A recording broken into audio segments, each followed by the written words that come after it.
सांवेर विधानसभा seat से होने वाले उपचुनाव को लेकर प्रबल दावेदारी करते हुए कांग्रेस से भारतीय जनता पार्टी में आए पूर्व कांग्रेस नेता प्रेमचंद गुड्डू का अब भाजपा से मोह भंग होता नजर आ रहा है और अपनी फिर से कांग्रेस से प्रबल दावेदार के रूप में दावेदारी ठोकते हुए चुनाव की तैयारियों में जुट गए हैं। उपचुनाव को लेकर प्रेमचंद गुड्डू का नाम कांग्रेस से चर्चा में है। जब हमारी संवाददाता की गुड्डू से खास मुलाकात कर जानने की कोशिश की चुनाव को लेकर किस तरह की रणनीति बना रहे हैं, इस विषय में गुड्डू ने कहा कि सांवेर की जनता के साथ तुलसी सिलावट ने सिंधिया के कहने पर गलत काम किया है, जिससे अब चुनाव तुलसी वर्सेस हो गया है। वहीं किसानों की कर्ज माफी को लेकर कहा कि कमलनाथ सरकार ने 1 लाख से ऊपर की घोषणा कर दी थी और उसके बाद 2 लाख तक के लिए आदेश करना था, लेकिन भाजपा ने षड्यंत्र रचा और सरकार गिरा दी।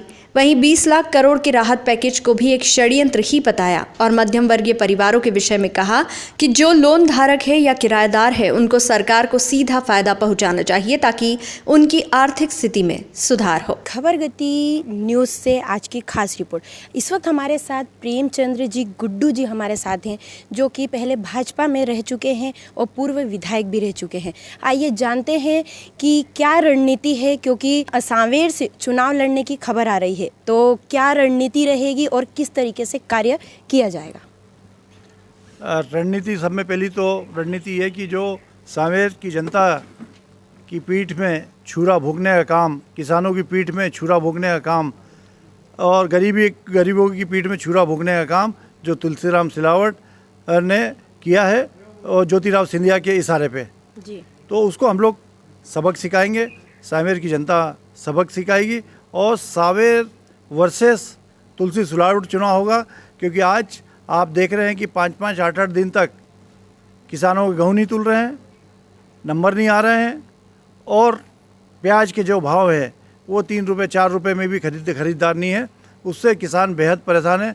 आज उनको सड़कों पे रहना था, सड़कों पे आने की बात ज्योतिराव सिंधिया कर रहे थे, लेकिन आज लाखों लोग हम बाईपास पे देख रहे हैं, सांवेर कॉन्स्टिट्यूंसी से निकलता है, लाखों लोग पैदल चले जा रहे हैं, लाखों किसान यहाँ पे परेशान हैं और उनके लिए कोई सुध लेने ना सिंधिया जी आ रहे हैं ना तुलसीराम सिलावट आ रहे हैं, स्वागत सत्कार करा रहे हैं, मुहूर्त के नाम पे इधर उधर घूम घाम के चले जाते हैं, लेकिन पास में ही आधा किलोमीटर जो किसान किलोमीटरों से खड़ी है उनकी ट्राली, उनके सुख दुख जानने का काम नहीं कर रहे हैं।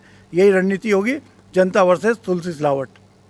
जैसा कि सांवेर में जैसा कि जो विकास करने का बोला गया था जो चुनाव से पहले, उस तरीके का हमारी सर्वे टीम ने सर्वे किया है, उस प्रकार से किसी भी तरीके से विकास नहीं हुआ है। जहां रोड को लेकर देखी जाए या किसानों की बात की जाए, वहीं सरकार ने कांग्रेस सरकार ने दावा किया था 10 दिन में कर्जा माफ़ हो जाएगा, जो कि नहीं हुआ। उस पर आप क्या कहना चाहेंगे?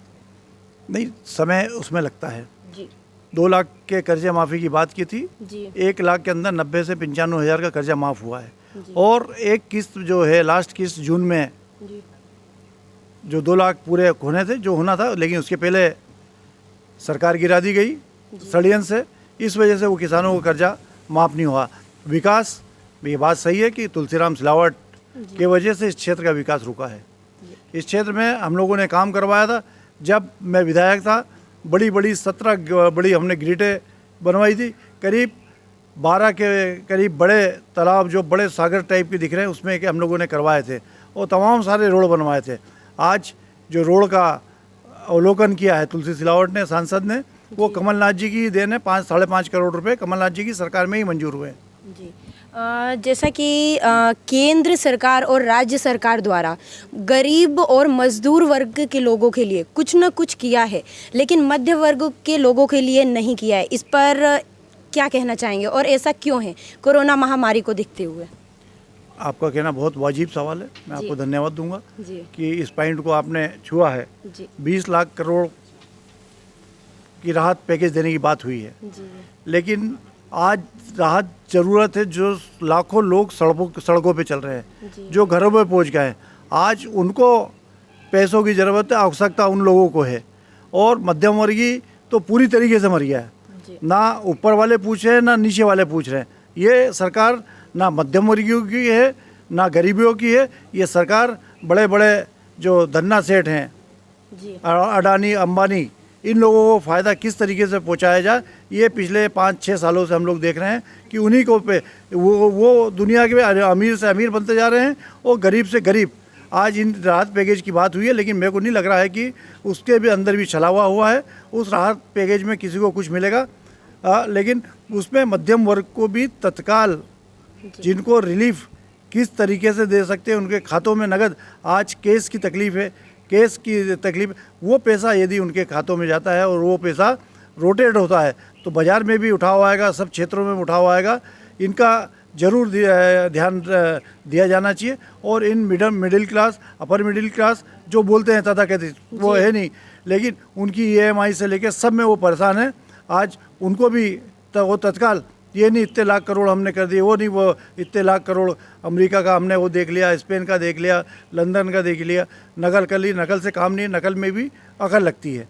और उसके लिए बहुत ज़रूरी है कि तत्काल रिलीफ इनके खातों में पैसा किस तरीके से जाए, जिससे हिंदुस्तान की इकोनॉमी भी ऊपर आ सके और लोगों को भी राहत मिल सके। RBI द्वारा लोन धारकों को 3 माह की किस्त में छूट दी है, लेकिन 3 माह की किस्त पर 2 किस्तें अधिक, वहीं 6 माह की किस्त पर 9 किस्तें दी जा रही है। इस पर आप क्या कहना चाहेंगे? उसमें तो सब में पहले कहना चाहूँगा, तो सब में पहले उनको जो किस्तें हैं, जी, किस्तों का ब्याज जो है माफ़ करना चाहिए। बिल्कुल सही। और किस्तों का ब्याज माफ़ नहीं होगा तो उस मिडिल क्लास पे, अपर मिडिल क्लास पे या लोन धारक पे बहुत ज़्यादा बोझ आ जाएगा, क्योंकि पूरा हिंदुस्तान, पूरी दुनिया बंद है। उसमें उनको ना सैलरी मिल रही है, ना वो हो रहा है, वो और कर्जे के अंदर दब जाएगा। उसके अंदर तत्काल ये करना चाहिए कि उनका ब्याज माफ़ होना चाहिए और उसको सुगम तरीके से किस तरीके से किया जा सकता है वो करना चाहिए। जैसा कि आपने देखा प्रेमचंद्र गुड्डू जी, जो कि जनता के लिए भी सोचते हैं। जहाँ की अपर क्लास और मिडिल क्लास की बात की जाए, उनकी चिंता करते हुए भी यहाँ पर मध्य वर्गीय लोगों के लिए भी चिंता है। कैमरा पर्सन आनंद सोनी के साथ मैं रीमा यादव, खबर गति न्यूज़, इंदौर।